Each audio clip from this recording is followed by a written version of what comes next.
ചാലക്കുടിയിൽ പട്ടാപ്പകൽ കത്തികാട്ടി ബാങ്ക് കൊള്ള. ഫെഡറൽ ബാങ്ക് പോട്ട ശാഖയിൽ നിന്ന് കവർന്നത് 15 ലക്ഷം. മോഷ്ടാവെത്തിയത് ബൈക്കിൽ. പോലീസ് അന്വേഷണം ഊർജിതം. തിരുവനന്തപുരത്ത് ഡിജിറ്റൽ അറസ്റ്റിലൂടെ തട്ടിയത് 2 കോടി.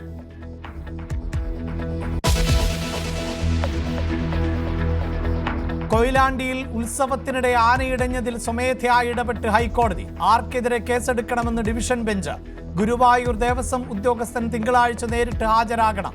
വനം വകുപ്പ് റിപ്പോർട്ട് നൽകണം. നാട്ടാന പരിപാലന ചട്ടം ലംഘിച്ചതായി കണ്ടെത്തൽ.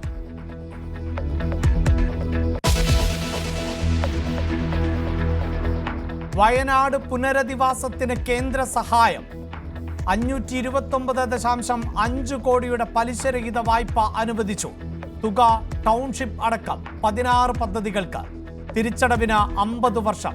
സഹായം ലഭിച്ചത് വളരെ വൈകിയെന്ന് KN ബാലഗോപാൽ.